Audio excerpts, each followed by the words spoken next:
Þegar ég kom síðan morgunin eftir niður í afgreiðsluna með allan farangurinn þá mætti mér breitt bros lögreglumannsins. Hann hafði séð við mér. Þannig að ég bað á hvort það væri mögulega hægt að koma að við myndum fara upp á hraðbrautina þar sem við gætum keyrt hraðar. Og þeir yrðu að skilja það að ég frá Íslandi og algjörlega óvanur þessum steikjandi hita. Do you speak English? Yes. You do speak English? Yes. Okay. You go I to Luxor. Luxor? Yes. Yes. Will you take me? Yes. Can we go to the speed limit? You know? Yes. What is the speed limit? 100?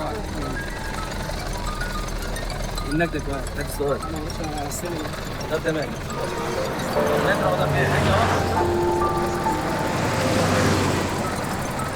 الو علي تمام يا باشا رمضان بيستلم تمام علي يا باشا تمام استنى علي استلم من السياحه امرني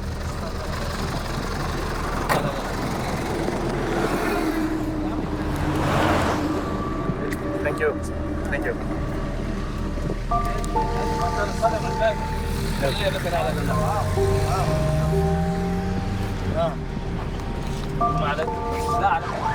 Nú grein féllst á að fara með mig út á hraðbrautina en fyrst ætlaði að fara á lögreglustöðina til að fara að sækja annan bíl. Ég sé ekki að þetta sé að gera. Þeir eru búin að bíða í okkur og allt í ykkur undir þetta. Og upp á hraðbrautina fórum við og eftir cirka 100 km akstur þá veifuðu mig bara og leiðu mér að halda áfram. Á næstu 180 kílómetrum var ekki hægt að fara út af hraðbrautinu vegna þess að þetta var bara eyðimörk. Því slepptuðu mig lausum og ég var frelsinu fegin því það þýddi að ég gat sprett úr spori síðasta legginn til Luxor. Hitinn var svakalur. Hann var kominn í einhverja 46 gráður og þetta var steikjandi hiti.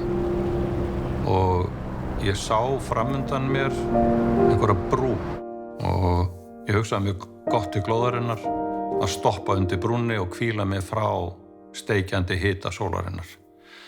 En ég var ekki svo eini sem að fekk þessa hugmynd vegna þess að þarna voru líka vörubílstjórar sem höfðu komið sér fyrir undir brúnni og ég hoppaði svona upp að stýrishúsinu hjá einum og tók mynd af honum og þá sá ég hann hafa bara að lesa Kóraninn. Bara miðum degi, bara að lesa Kóraninn. Og og ég hugsaði með mér hvenær myndi maður við þessar aðstöðu fara að taka upp biblíuna og lesa, skilurðu. En þetta bara eitt af því sem að þeir gera og þeir eru sýnt og heila að minna sig á og lesa úr Kóraninn.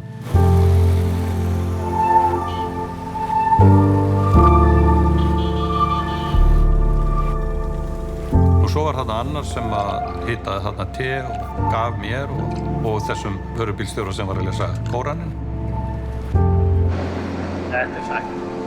Þetta mjög sætt. Og ég man það þegar að ég ætlaði að þakka bílstjórnum fyrir teið og ég svona skála við hann og þá segir bílstjórn nei og bendir upp Það er bannað, Allah leyfir það ekki. Þess að þú skálar ekki múslimi.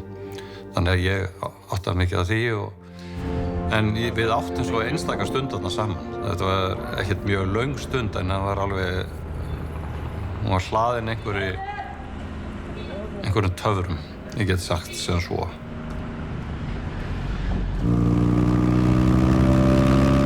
Og seinna daginn þegar ég var að hjóla þá segi ég allt í einu mann í trukk fyrir frammi veifa mér og rauðum Mercedes-Benz trukk og þá var það vinur minn, Kóran maðurinn. Og þarna var í síðasta sinn sem að við heilsuðumst.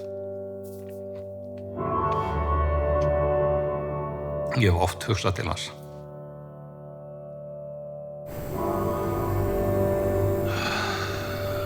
Það getur líka verið það að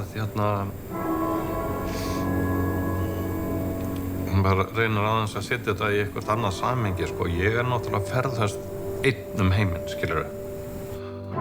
Maður ekki með barnabörnin sína eða börnin sín til þess að taka utan og svo finnur maður allt í hennu.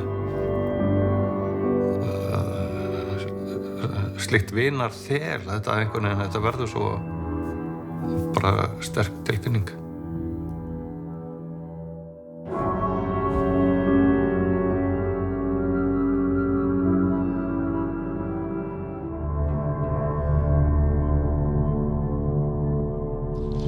Það eru komin að Hilton Luxury Resort og Spa í Luxor og ég vonast þess að fá herbyggi hérna. Ég þarf á hvíld að halda.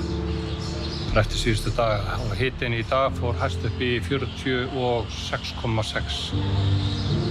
Það er helvíti heitt. Og ég losnaði nú við lögregluna síðustu 180 kilometrana, það munaði mikið um það. En nú fer ég að þetta, hvort að þetta sé. Hvort ég fái hérna inni á þessum köpnum. Það var skemmtileg tilbreyting fyrir mig að fara í loftbelgsflug í Luxor. Það var eitthvað tignarlegt við það að sjá alla loftbelgina þarna í morgunroðunum og stillunni.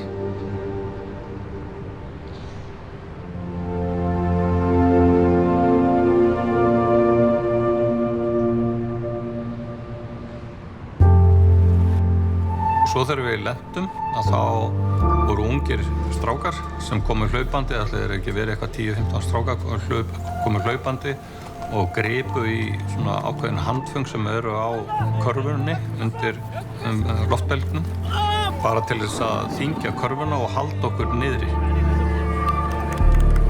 Og ég veit eiginlega ekki, þú veist, ef að það hefði ekki verið hægt að reiða sig á þessa stráka, hvað hefði átt sér stað í raun og veru. Vegna þess að við lentum á allt öðrum staðheldur en það sem við lögðum upp. Þegar ég lagði af stað frá Luxor klukkan 7 morguninn, þá var hitinn kominn í 30 gráður. Og mig langaði svo til þess að mynda svona lífið við ána Níl. Og stoppaði mörgum sinnum til þess að taka myndir og svo framvegis og svo fari ég upp á hraðbrautina og ég kom þar að hirðingja sem var með hjörð sína þar og það voru úlfaldar og ég á eina góða mynd þaðan sem prýðir bókina mína Andlit Afríku sem var að koma út. Rétt áður en ég kom inn til Aswan þá kom ég að nýtiskulegri brú og ég tók eftir litlum kofa og ég var að taka mynd af þessu þegar húsráðandinn kom út og spurði mig hvort ég vildi ekki koma í kaffi til hans eða öllu heldur te. Og hann bauð mér inn í þennan litla skúr þarna, þar sem við áttum bara eina af þessum gæðastundum og ég vissi í raun og veru aldrei hvort að þetta var heimili hans eða hvort að þetta var bara vinnustaðurinn, að þetta var svona bóndi, veiðibóndi eða slíkt. En allavega var þetta mjög heimilislegt, þarna sonur hans lá þarna sofandi á gólfinu og svo voru kettir og kettlingar alls staðar í kringum okkur.